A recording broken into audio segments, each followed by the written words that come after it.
Hey, John Kohler. Hey, what's up? He sounds like he's doing an infomercial. I am. You guys got to eat the pineapples. They're so good for you, better than any candy bar, cookie, or anything else you could be eating. OxyClean. So John just got off the plane, and he was gracious enough to make a video with me to explain what he just said to me right now. I thought that was golden, so I'd like to hear what you had to say about pineapples. So, Victoria, why don't we say why we're making this video? What happened to you earlier today? Yeah. Why this came up? Okay, so pineapples make my mouth burn and geographic tongue. A lot of people have this problem, and you said you had this problem too, but something changed after you did what? So yeah, there's a few things. So number one, like what happens is, I know many of you guys have done this before. You guys eat the pineapple and your tongue will start to burn or start to even bleed. I've had my tongue bleed before. My lips bleed. Yeah. And you love pineapple so much, but you just got to stop eating it because you're bleeding in your pineapple. And now you're eating blood pineapple. That's not too fun. So over the many years of being into raw foods and trying to eat pineapples, there's a few tips I want to give you guys to try to avoid this. So the first tip is get your pineapple as ripe as possible. The riper it is, the less of the bromelain or the proteolytic enzyme, which breaks down proteins, which is breaking down the proteins in your tongue, which is causing the situation. The same thing happens with the figs. The figs have an enzyme called phycin, and I have a video on this actually already, that makes your tongue burn when they're not completely ripe, and then up near the stem there's kind of more phycin. But with the pineapple, the same thing happens. So actually this one is the one Victoria ate, but it was still burning her tongue. This one looks fairly ripe. It's a nice color, and I always like to go by color and smell. And by the smell of it, it actually smells right too, but she still had an issue with it. Also, some people are more sensitive than others. So there's a few techniques that I've come up with and learned over the years through the School of Hard Knocks to minimize this.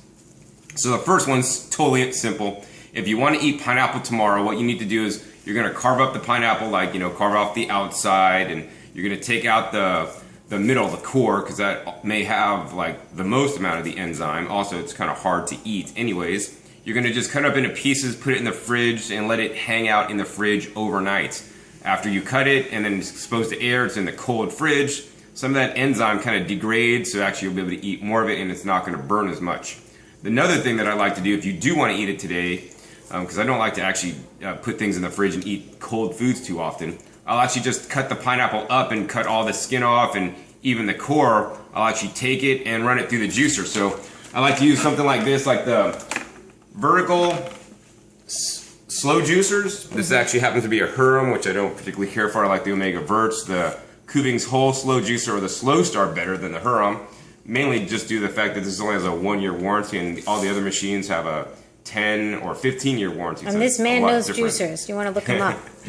Yeah, check me out at Raw Foods on YouTube, where that's my juicer demonstrations and comparisons. And there's a special technique actually you need to use to juice the pineapple successfully in the juicer. This one, because it actually will clog up the feed chute if you don't do it properly, and then you'll be cussing me out. John said to juice it and now it's not working. Well, check my video on how to juice it properly. Yeah. The core specifically needs to be chopped up into little small pieces, and I have a video where I go into detail how to best juice a pineapple. But now you're saying that the core has something in it that maybe you should just discard. Well, if you're eating it, but if you're juicing it, you're fine. Okay. Yeah. Good to know. And so then once you juice it, you're taking away probably the fiber, which is probably where some of that enzyme is. And in the juice, I could pound pineapple juice without getting that tongue burn. Right. One of my favorite recipes actually is to do pineapple juice and citrus. So pineapple citrus juice with a little bit of coconut water. So delicious. Sounds awesome. Or even pineapple juice with some sparkling mineral water, so like a fizzy pineapple juice. That's like pina colada on crack. And it dilutes. Or you could do, or you could run some coconut, mature coconut through the juicer with the pineapple. I saw that video. A lot of cool things you can do with pineapples. Little rum? No. Okay. Don't do rum, no, sorry. Okay. That's for the other people. And what about, you were saying something about the RPMs of the blender. You're saying that it's not ideal, but it's better than soda. So what are you saying exactly? So here's the thing. So the question that came up earlier was, hey John, what about making juice with your blender? And I don't have a video on this yet. I will soon, where I'm going to go more into detail on this topic. But most people think, oh yeah, I can't afford a juicer, so I just got a blender, so I could make juice. I could just blend the stuff in the blender with some water, maybe put it through a nut milk bag or a sieve and strain out all the fiber, and then I got a juice, right?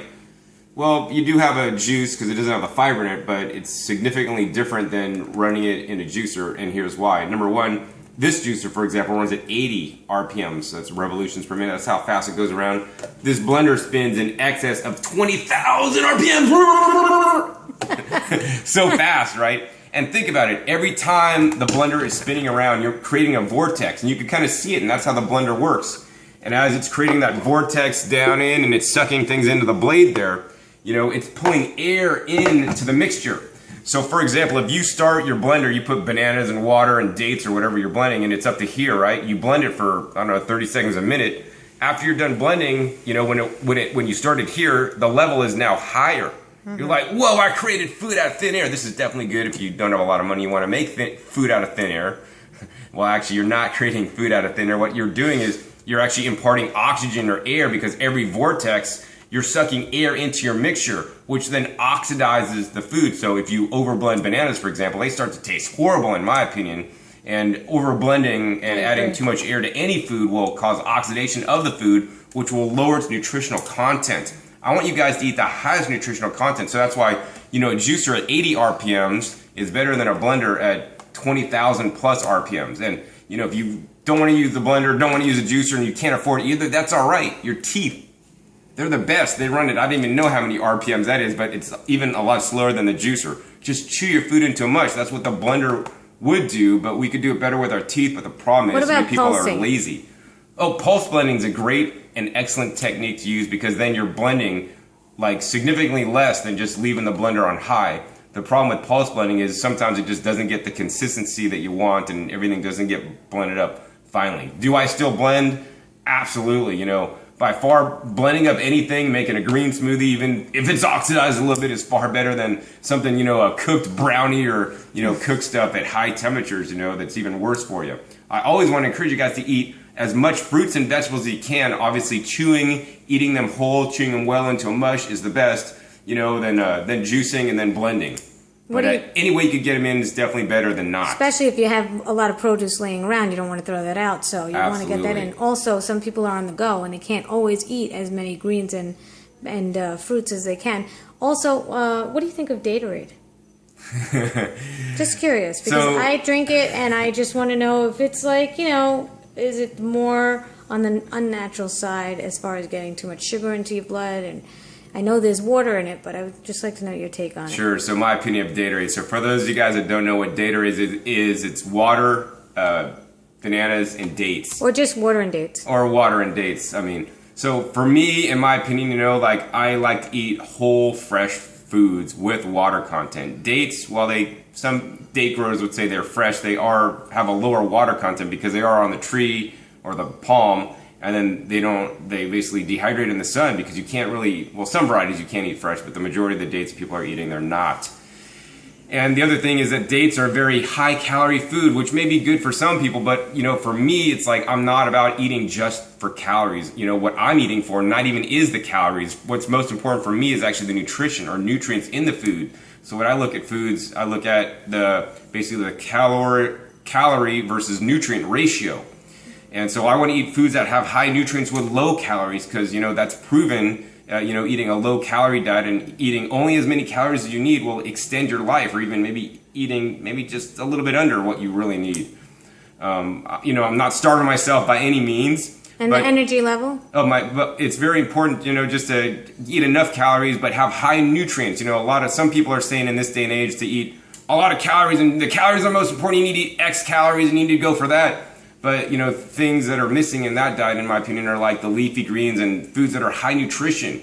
You know, the high nutrition foods that have the phytochemicals, phytonutrients, antioxidants, and dates are low in, you know, antioxidants, are more healthy for us to, like, rebuild our health and to keep our health, in my opinion, than just the calorie-rich foods.